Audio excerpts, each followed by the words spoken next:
Today on the Pro-Life Podcast, we're going to talk brain death, what you need to know, and why is it a pro-life issue? Also, Dr. John Seago, he's got hate mail and 14 lawsuits. Let's get started.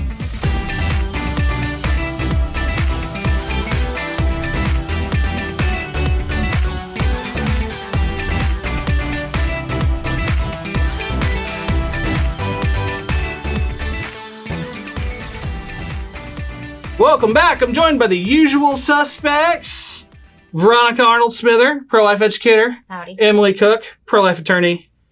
Kim Schwartz, pro-life activist. And today, the man, the myth, the legend, as promised, Dr. John Seago. Thanks. Welcome.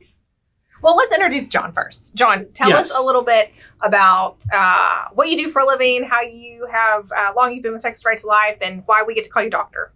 Yeah. So I've been with Texas Right to Life for 13 years.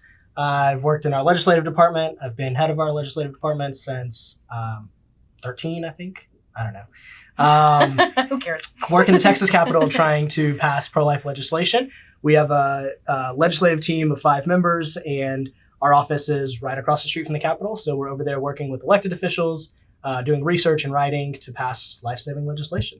And I have my doctorate in bioethics and public health since December. So I'm a new doctor. So I appreciate emphasizing Dr. Seago. Doing the Lord's work Congrats. in the Devil City. Exactly. That's awesome. So, brain death. Now, I thought if they're brain dead, they're dead, right? I mean, doctors always get the science right. That's what TV tells me. Well, this doctor's here to tell us how that really works. All right. Yeah. So tell us what brain death is and why the pro-life community should care about it. Okay, yeah. So brain death is a really important topic. When we talk about elective abortion, we have, maybe we will be affected by it. Maybe, 1 in 5 of our friends will be affected by it. But when we come to these issues of medical ethics, of patients' rights, I mean, all of us are going to be in that situation where we have a loved one or a friend or ourselves in the medical system, dealing with medical professionals, dealing with this kind of language, and unfortunately dealing with this same kind of ethics that make distinction between humans and putting ethical value on some humans over others, which we deal with in abortion, trying to argue, no, there are other humans that aren't getting as much protection or moral attention as they need. When we get to the issue of brain death, that's exactly what we have, is we have kind of a distinction being made amongst some individuals that they do not have the same legal rights or moral kind of importance or ethical obligations as everyone else. And so brain death is an extremely important topic. It's something that pro-lifers should be more engaged in because it really is very similar to abortion. It really is devaluing certain individual human beings. Now, March is Brain Injury Awareness Month, and so while you might hear a distinction between a brain injured patient or a patient who's declared brain dead as diagnosed as having brain death, it's still to your normal. That's something as lawyers and physicians and bioethicists make a distinction about. But to your normal everyday person, brain injury is a brain injury, and that's where, I want to be cognizant of some of our listeners because it's very prevalent, a brain death diagnosis for a lot of reasons, one of which is organ donation. And so, you viewers, you might hear some stuff today on that, that concerns you about what had maybe happened to your loved one. And so I do want to caution everyone, some of this stuff information might be a little difficult for some folks, but it's important distinctions that we need to be made. One of the problems that we see in this community with the brain death diagnosis is there's a legal definition of brain death, and then there is the clinical practice of how to arrive at that diagnosis. And the scary thing is they don't match. Right. John, why don't you talk to us a little bit about what that looks like? Yeah, so the notion of brain death is relatively new. I mean, it was kind of just introduced in the medical field in 1960s. And so we actually see like there was in France, there was some discussion of something called beyond death and a state beyond death. And so, I mean, extremely new kind of concept of death. For thousands and thousands of years, death was when you couldn't find a pulse. You couldn't hear the heartbeat. That's how we declare death. And that makes sense to everyone, right? And so, if we see someone on the side of the road who's laying down and seems injured, we go over there and we check for a heartbeat, right? That kind of makes sense. What happened, though, as medical technology grew and advanced, we had systems that we could keep certain parts of your body functioning, so your lungs and your heart. And with that developed this new state that the medical field was talking about, of a state beyond coma, where we don't think the individual is still alive, even though there is a pulse, there is a heartbeat, there is breathing. And so that kind of began the whole issue. This was kind of coinciding, like Emily said, with the rise of organ donation. And so in 1967, we have the first heart transplant.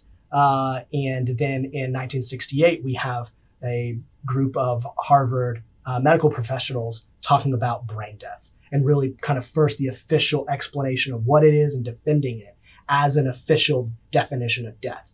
And so it's very new. However, it's ubiquitous. I mean, it's all in the medical field. It's highly accepted. It's discussed. It is seen as real. And it is kind of whole billion-dollar industries built upon this notion of brain death. And so it is billion-dollar industry of organ donation, or harvesting is really a better word. There's no donation really involved. So organ donation, and then also the drugs for organ donation recipients. The drugs to make sure your body isn't rejecting that donation. There's huge money in that. And so, and just to be clear, I mean, there's kind of the concept of, is brain death real? Is it something that's consistent with the pro-life ethic? That's a really good conversation to have. Then there's just kind of a more practical thing that we're talking about today of, okay, well, let's kind of assume that brain death is being discussed in our hospitals. It is, ubiquitous in our culture. How do we protect ourselves and protect our loved ones in it? And that's what Emily and you guys do every day, is you deal with families who are calling you and saying, they're throwing around this term brain death. That seems different. They're saying brain death. They're not just saying they're dead. So it seems like a weird state. They said they've diagnosed brain death, but they haven't declared it. I mean, it's very confusing terminology. So what does it look like for you guys on a day-to-day basis here? Yeah, that's a great point. The practical side of it, I'll tell kind of a quick story that illustrates this really well. We had a patient a couple of years ago where she was 12 years old and she went in for just a random. She needed to have some surgery, but it was scheduled. It wasn't an emergency. They knew she needed it. She went in. Well, a nurse gave her the wrong medicine when they put her to sleep, and the hospital, this was a rural hospital, kind of rural, wasn't in Houston or DFW, but it was in Central Texas. And so, I mean, it wasn't like Palestine or something, but we like Palestine. I mean, it still was, not one of the major med centers.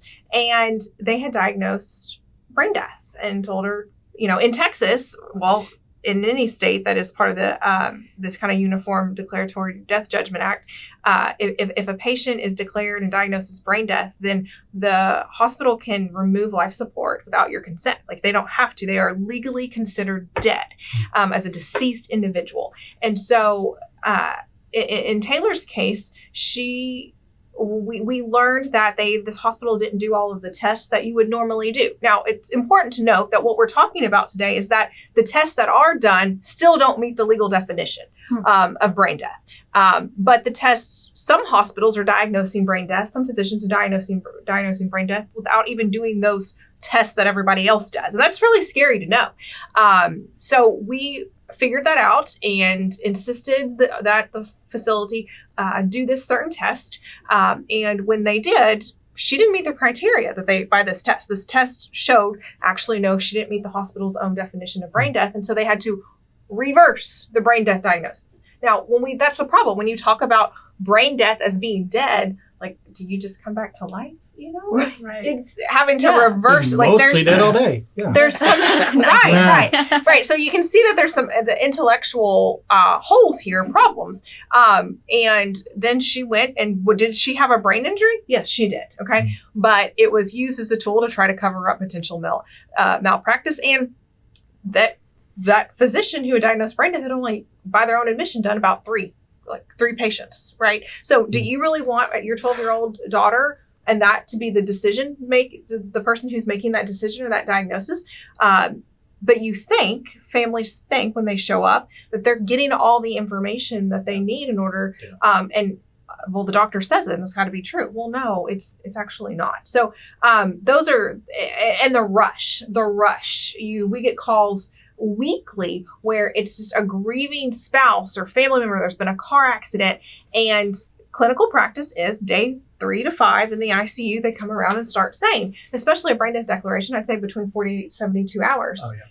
And that's so fast. Yes. I mean, it takes weeks, if not months, to recover from a brain injury anyway. Yes. I think there's actually a formula in standard practice of medicine about like so many minutes per loss of oxygen equals this many weeks of recovery. So that's 48 hours declaration after the injury. That's absurd. But that's standard medical practice. Is 72 hours is seen as like enough time to assess whether this person, whether we need to go through the tests of neurological death, whether, brain death.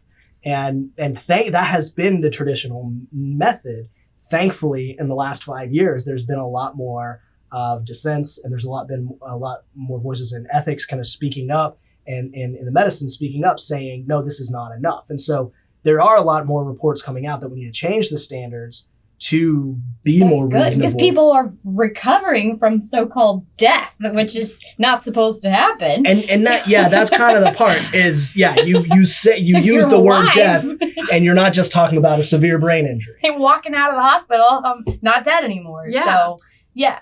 And like this hits close to home too, because Emily, you talked about how people will call our office and say, like, their 19-year-old was in a car crash, like how instant that this can happen to you. Like most of us think like, oh yeah, brain death, that doesn't really apply to me. Like grandma's not in the hospital. I'm okay. You are one car crash away from that being you. What really made this like wake me up is, Emily, the story of your brother-in-law, how he had a brain aneurysm, right? Like a year ago.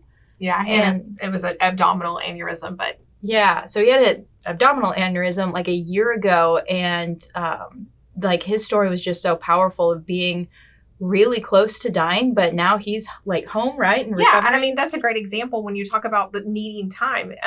With the families that call us, they've just gone through this catastrophic event, and they're like, "We just got here. How you're wanting to pull the plug and give up on my daughter? We just got here." Yeah. And the same thing happened with my brother-in-law. He had an abdominal aneurysm about a year and a half ago, but he coded during surgery, and so he had suffered an anoxic brain injury. And the hospital wasn't neurology wasn't saying he was declaring him as suffered brain death, but they were saying he has a severe brain injury. And they told my sister, just like we know happens on day 3 in the ICU, you have 2 choices. You can either trach and peg him and he'll be like this forever, meaning in a coma and never wake up and never able to do anything, feed himself, or you can let him go. Luckily, I mean, he had one person on his medical team who said, I don't believe that. And my sister's an RN and I do this and work. Yeah. And so we expected that to come happen, and it happened like clockwork.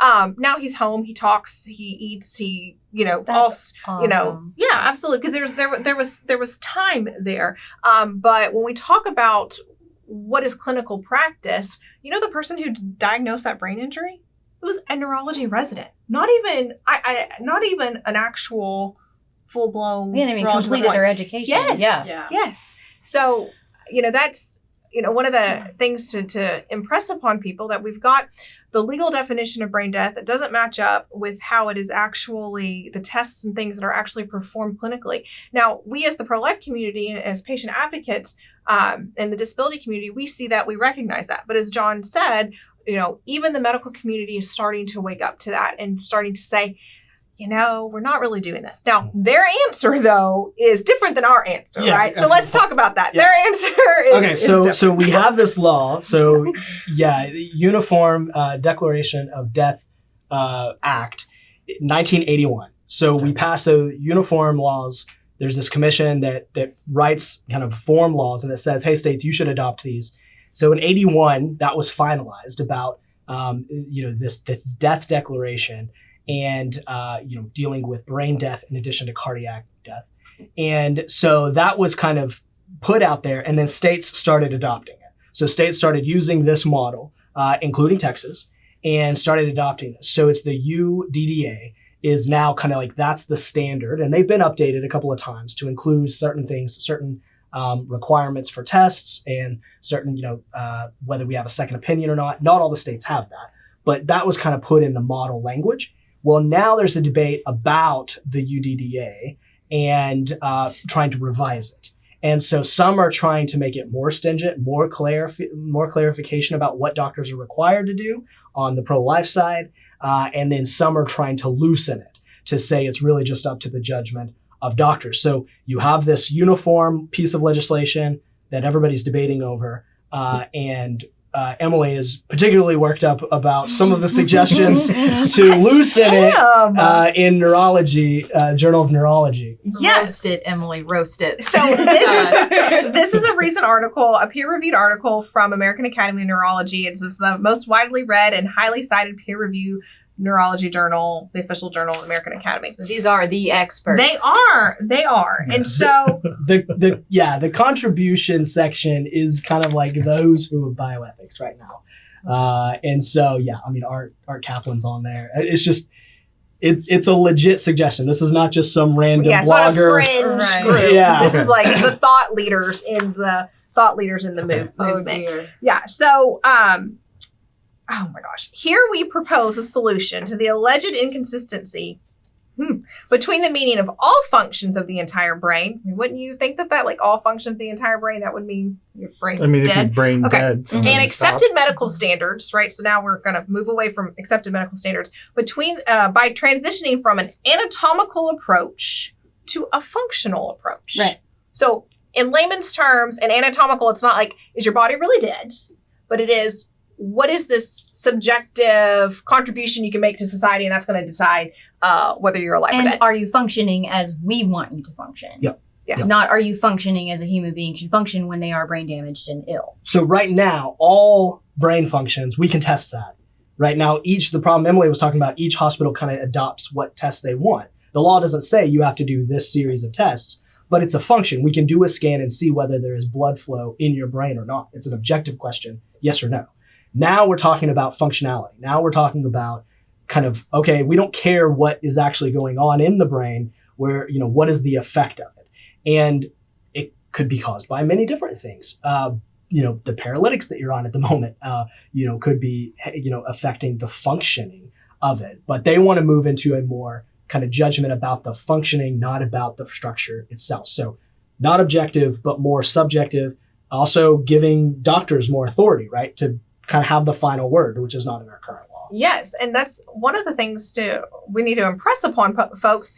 Yeah, you want to take your doctor's advice and see what they have to say, just like you do lawyers. But the problem with Are you sure about that? Yes, Says the lawyer. my clients can make Says the lawyer. stupid decisions No, sometimes. I mean, I would get a second IT But not guy's us. opinion. I mean, Exactly. But the problem here is, if you're diagnosed and declared brain dead, your family has no more rights. That decision is taken away. So how we arrive at that So you can't determination, even ask for a second opinion.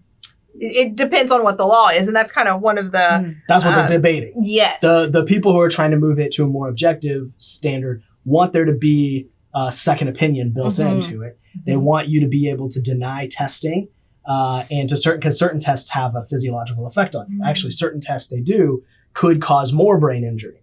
So if you're brain injured from drowning, one of the tests is to remove the air that you're receiving to see how your body reacts to it. Well, that could create more anoxic brain injury. right. So that's part of the debate of what are we putting in the new law? Are we Yeah. putting in these patients' rights, or are we kind of handing the keys to the doctors to be the final word? Right, and that's why it's so important to care about how we arrive at this decision, at this determination, because once it's made, there's nothing to do about it. So, just talking about making it more of a subjective, just back to my brother-in-law, the neurologist department would have said he's not functional, you need to pull the plug on him, and then the cardiac surgeon department is saying, no, let's just keep going. So, in that case, as we see how that happens, we were blessed enough. I can tell you from that's an anomaly from the calls that we get.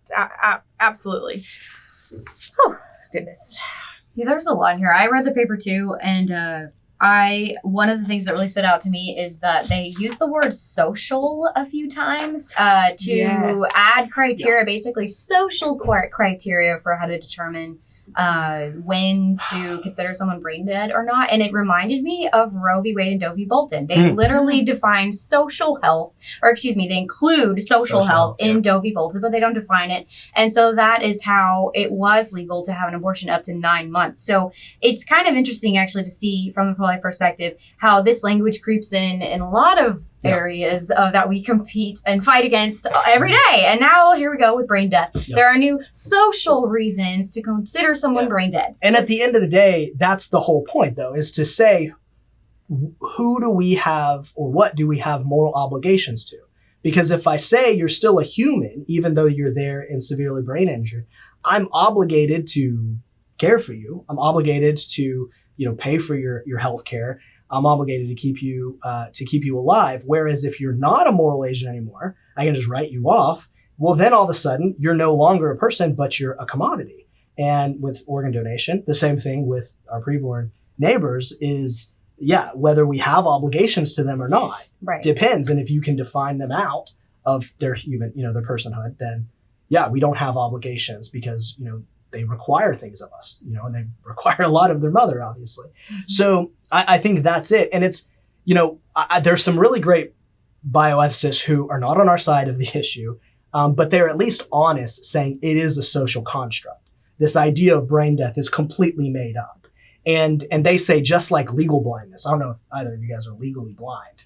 But I don't know. It's a legal condition. Legal blindness, it's not a biological reality. It's your eyesight is so bad that to protect our streets and our children, we're gonna say you cannot drive. I feel personally attacked right now. Your glasses. It's horrible. Okay. Yeah, it's an objective It's standard. important to protect society that you guys don't drive without your glasses, and so we put it into law. You're not blind, but the law says you are. Just like you're not dead, but the law says you are. Exactly. So just like that, like brain death is not really biological death, but it's dead enough that, society needs to act like you're dead. We need to act like you're blind when you get behind the wheel of a car. We need to act like you're dead whenever you're, have this level of brain injury. And so some bioethicists are very blatant about that. And they're like, let's be honest. It's made up. It's arbitrary. It's not a biological reality, but it serves our social functions. Right. It makes us get on with life and use your organs for those that need them more than you do. I gotta hop in here because when you say, when you say it's not biological death, but that's how it's been sold to families in ICU. They convince the family that the patient really is dead. And let's talk about that because they act like they're dead and the only thing keeping them alive is the ventilator. I would like you to please discuss, what does the ventilator actually do? So can a corpse be put on a ventilator and does that work? Please explain. This is an interesting experiment. So this is where like our worlds are different. Is like I'm going to bioethics conferences and I'm listening to panels of all these like very, qualified bioethicists and medical professionals talk about this. Like it's a legal fiction. We all know that. And then you're in the ER, with the family where the doctor comes says, well, he's brain dead or he's mostly brain dead. But either way, we need to make a decision. And it's kind of like the practical on the ground. And then they're making the decision about the ventilator. And so you're right. Like there is a huge disconnect between us talking about it. And then, this article is not for you. This article is for like, right? This is for like the guys in the ivory tower. Oh, okay. And just slumming it down here. Okay, thank you. No, but that's the problem. At the end of the day, it is about, and there's all this rhetoric and tone thrown out about like the ventilator saying, well, the patient is gone and now we're just helping the corpse breathe. We're helping the body breathe. It's like, what are we talking about? Like you either breathe or you don't.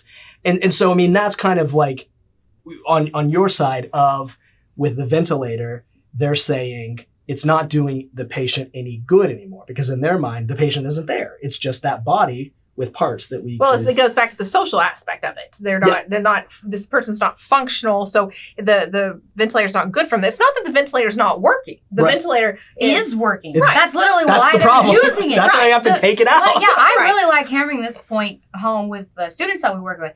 When people talk about removing a ventilator because it's not working, it wouldn't be on if it wasn't working. The problem is, in the doctor's eyes, that the ventilator is actually working and they don't want it to work, so they want to take it off.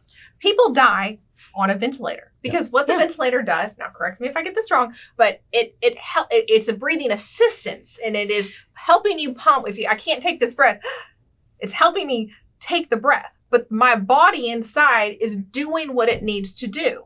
If I die, then it doesn't matter if air's going into my lungs. My body is not doing the rest of it. Yeah.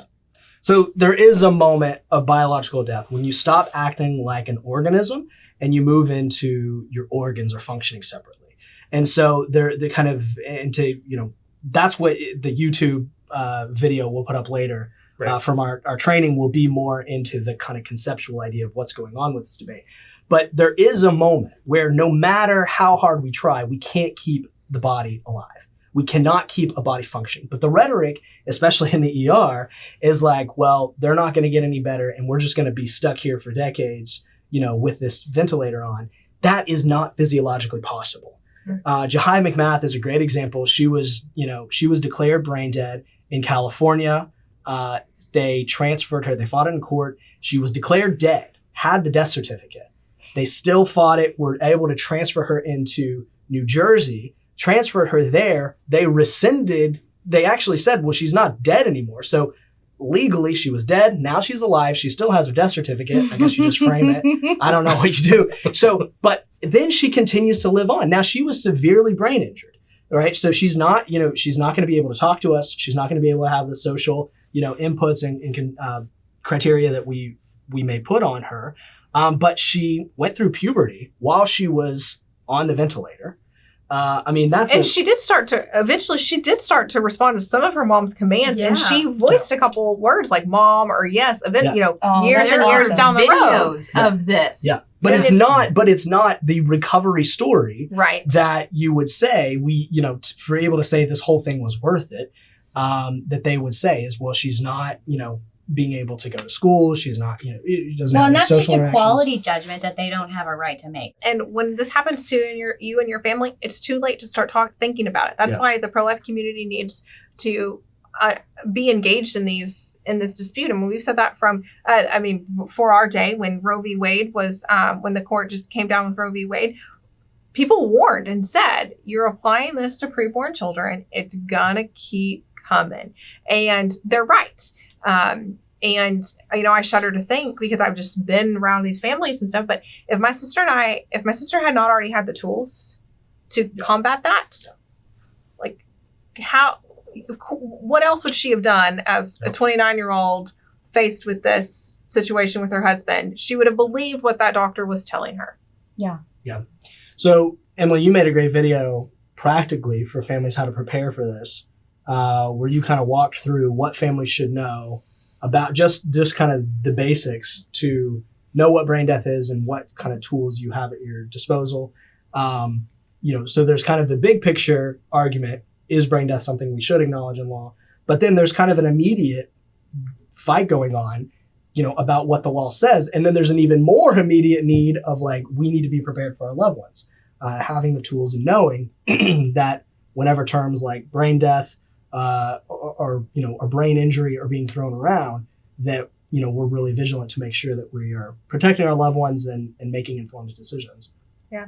So I think you're going to put me on the spot here, because the 3 top ones were who made the diagnosis. First of all, are we between a diagnosis and a declaration? If you're between the diagnosis and declaration, you've got you could have some wiggle room there. You've got an opportunity. Once declaration happens, that means the death certificate is probably issued. Then the second question is, what tests did they run? Did they run all of, we've said over again, the available diagnostic tools that we have don't comport the legal definition, but there are some that are better than others. So have they ran all of those tests? And then third, who did it? Yeah. Was it just rounding ICU physician that day, the attending, oh no, you probably should get a neurologist over there. Yeah. And, they may say, well, the neurology reviewed it. Well, let's also remember, one of the main ways to diagnose brain death is a clinical bedside exam. And so how is the neurologist going to review? They're just going to review what the just reviewing a piece of paper. CU attendee said? Exactly. Mhm. So those are ways to practically ask all of the questions, because it's not, all of this isn't perfect, but at the end of the day, it's the families who have to live with this at the end of the day. And that's part of our goal here is to make sure that families are empowered to be able to live and not later on say, what if, whatever, I did everything that I could to fight for, to give my loved one the chance and fight. And and there's such a power imbalance when you're there and you're listening to the professionals. But I mean, as pro-lifers, we have rights. I mean, and we have to ask all the questions, and you're not being a nuisance by asking the questions and asking for which test we do. Can we get a second opinion? Can I call some friends to kind of talk to them about this before any decision is made immediately? That's the right way to do it. I mean, that's our moral obligation to our loved ones, is to make sure that they're not being devalued, that they really are being. So even though it's a difficult issue, it's a complex issue, kind of being a good advocate for your loved one is asking questions and bringing more people into the conversation. Yeah. And I hate to do this. We are going to have to stop because we've got a little bit of information that we have to go to now, but we will come back. We still have to talk hate mail and some of this lawsuit stack of papers, these killing trees. I thought they were environmental friendly, but whatever. Okay, in a minute, we'll come back. Texas Right to Life is facing 14 lawsuits from Planned Parenthood and the abortion industry. They're suing us because we helped pass the Texas Heartbeat Act, and they're trying to scare us pro-lifers into backing down. Please join us in the fight against Planned Parenthood and donate to protect the Texas Heartbeat Act. You can fight for the unborn and build a pro-life Texas that values every human life. Go to texasrighttolife.com/lawsuit to make your contribution. Every cent will help, and it's greatly appreciated. Have a child in high school? Register them for Team Life Camp coming up on April 1st weekend in Kerrville, Texas.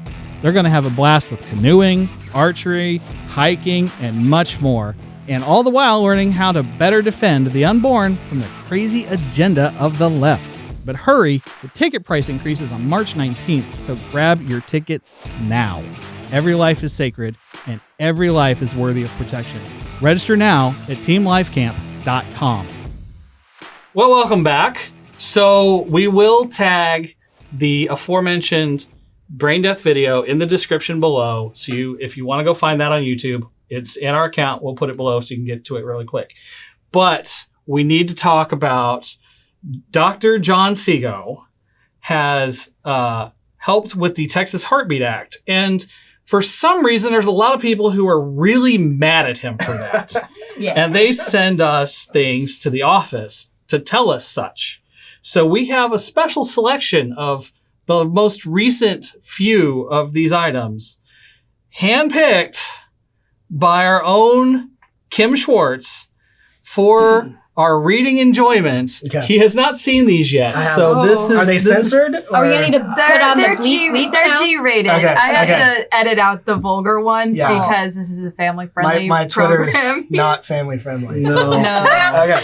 I was really looking forward to making So- bleep sounds. You, All right, not this time. So you want me to read these? These are the first readings. Yes. Do you want me to read who they're from? Yes. Johnny, what's his face? His style. All right.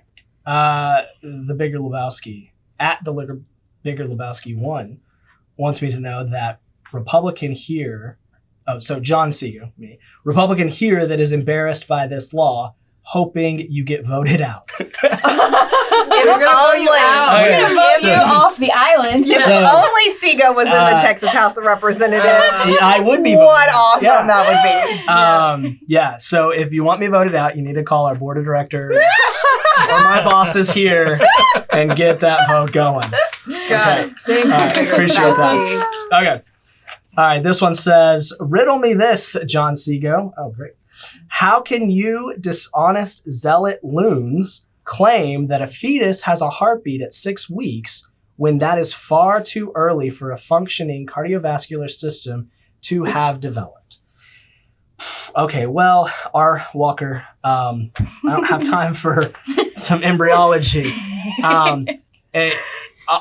We did discuss this at our earlier podcast. Oh, Yeah. okay. Yeah. So, I I think think episode one, I we think. have some amazing lectures on our YouTube right Yeah. now. If you want 45 minutes plus an hour, yeah, so yes, it's true. Cardiovascular system does develop further after 6 weeks, but there is still an organ that is a heart that will, become to what everyone, not just pro-lifers, call a heart. Yes. And you can see that it's actually working, it's opening and closing, and you can actually hear the beat of it. So it is developed, maybe not as much as you would want, but I'm just a dishonest zealot loon, so don't listen to me about that. Or if they open with riddle me this, does that make you pro-life Batman? Oh, man. I mean, vigilantism I is part guess of Texas Apparently, Heartbeat they Act. think that's what we do. I did so- have somebody tell me, did equate us to Batman and the new movie coming out and saying, like, you guys are all over this, right? I'm like, yeah. that's awesome. Okay. Last one, replying to John Seago. You know how many lives this has affected in a negative manner? You are a terrible person and shouldn't be allowed to direct any legislation. Oh. Okay, so I know how many lives this has affected in a positive manner, Okay. right? So, maybe we should take a poll of, people that are alive today that would not be alive. 100 lives a day is still the number that we have.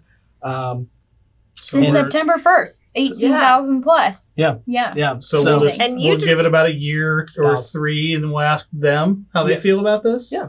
We could take Seems, a I mean, that poll would seem fair. of those. Also, I would love to take credit to directing legislation because All you of it. do. I waste a lot of my time trying to talk other people into passing legislation. And if it was just this easy where I could direct it, we wouldn't be talking about heartbeat. We'd be talking about all elective abortions being It would prohibited have been in Texas. illegal a long time ago. So, but thank you for the credit, Mike Joy. I appreciate that message. Very nice. Well, that's These were pretty tame compared to. Oh yes, some I of mean, if the- you want to the go private digging messages through, that if you I've want to go gotten. digging through things that have been tagged at John Seago, Or just talk about there's- the voicemails. I mean, I remind people that we had how many bomb threats and our staff was harassed. Smoke bomb. One of the new guys in our education department, it was literally his second day on the job ever. And we had to evacuate the building for a bomb threat. And there was a bomb squad car downstairs. And he was like, Welcome to the team. Welcome, George. Hey, We all buddy. went to lunch and I called one of you guys. I was like, I bet he's not going to show up. And But he did. And And he's he's gone. still here. We love you, George. George is great. Are we going to talk about the lawsuits? we are going to talk. Hang on. I gotta. Gotta let the It's- bowling it's ball. coming. It's coming. It's a badge got, like, of honor to be sued by Planned 20 Parenthood. It is. That's going to totally block Emily's view, isn't it? So maybe we'll just Okay. scoot over. Is that? Yeah. I've never been sued by Planned Maybe leave it on the Parenthood. floor. So But- those are documents that they delivered to my front door whenever we got sued 14 times. all at once. And Poor no. delivery girl. It was a series of like a whole week. She had to keep coming They back. kept coming Was back. it the same? The guy who We're was assuming. service, we became friends. Did he apologize Okay. to you or No, want to no. know what's going on? Yeah, he did want to know what was going Did you on. get a chance to witness And it? so we did talk. He is conservative, more conservative than you expect in Austin. But he kept delivering. And I mean, Did he it's think you were a celebrity?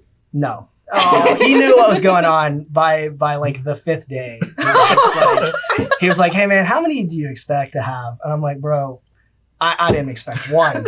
So like, I'm just right along for the ride with you. But it's great because like, you think about, I think about my career.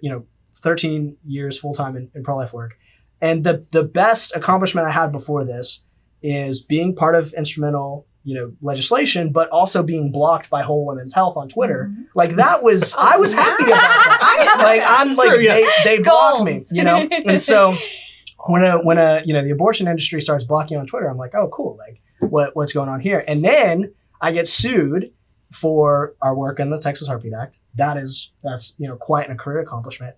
And I was talking to my wife about it, and she was just like, what? This is crazy. They kept coming in. And she said, okay, give me some notice next time. Because I hadn't told her, and the paper was going to come to my front door. I was like, hey, some paper's going to be delivered. She actually received it for me.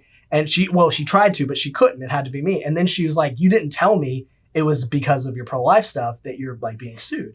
And I was like, okay, sorry. Next time I'll tell you. Things So were She moving just thought kind you of were fast. getting Sorry. Amazon packages, or like, So then I texted her and I was I like, hey, remember I this. got sued again. Like, just heads up. And so then I still didn't do it right because then she's like, well, you didn't tell me it was Planned Parenthood that sued you. She's like, that's another level. Your poor like, wife. I'm sorry. She did ask me to keep her in the loop. Yeah, after and then that. she just went to my attorney. After that, she was like, Just tell me what's going on. get notified. But yes, being sued by 14 members of the abortion industry, including Planned Parenthood, so far is career high. You know, Achievement unlocked. it's gonna be hard to top that. But Now, is We'll work on it. anyone else in these lawsuits besides named an individual besides you? no, There's not, is there? It's me and Texas Right to Life. So you know, good job. And because of our involvement in the Texas Heartbeat Act, and because of our involvement in educating Texans about what the law is. I mean, they stood up. Planned Parenthood's attorneys stood up in court and said that Texas Right to Life and John Seago were the biggest threat to them, to their business. So And then we all made memes about it and said, no, it's Dr. Seago. Yeah, that's true. That is my, well, finished his I wasn't a doctorate. doctor when Not I yet. started it. Now the lawsuits are still going on, and I really wish they would change all of the You email them affidavits. a memo. You have to I'll- change you know, all your I'll ask documents to that. say Thank you. doctor. Let's be real. They might be listening. Like, we know they're looking at our website like every day. Yeah, Anytime true. we publish something, they go and they're like, Texas Right to Life said this on their Twitter and on their website. So, Planned Parenthood, if you're listening, please correct your lawsuit Yeah. to say Dr. John Yeah. Seago. Oh, yeah. It's Bust the and least rank you on can there. do. Yeah. good times. So what's the status of the lawsuits? Well, this gets really into the weeds. Right now, we are in the middle of a motion to dismiss. We are trying to say, hey, these are groundless lawsuits, and they are rooted in trying to censure us for expressing our First Amendment rights about what the law is, what the law should be, and educating Texans. And so we are waiting on, briefing is happening right now. So it just means both sides are writing lots of stuff and send them lots to the Third Court of Appeals. So that's Is that what you do all day? I write lots of stuff. Amicus briefs. She's also a drummer part-time. Okay. You are a piano player part-time. Thank you. Anyways, but this is the abortion industry's like last line of defense to try to take down the Texas Heartbeat Act. So they had the Joe Biden Department of Justice lawsuit. The Supreme Court of the United States threw that out. They had their lawsuit from abortionists, that Whole Woman's Health v. Jackson that we talked about a couple of weeks ago. That was at the Supreme Court of Texas.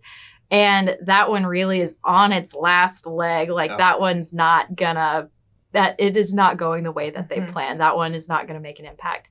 And then their last line of defense is try to say like, okay, if we can shut Texas Right to Life up, then we can effectively stop the Texas Heartbeat Act and start doing abortions again after the child's heartbeat is detected. Is that?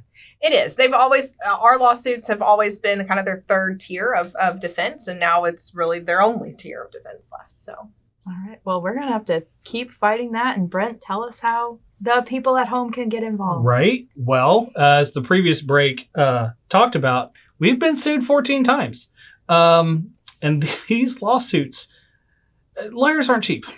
And these guys want to run us off and scare us, not just us, the people at this table, us and Dr. John Seago, and those of you watching, you pro-lifers out there who would also take advantage of the Texas Heartbeat Act and think it's a good thing that we have stopped abortion at 6 weeks in the state of Texas.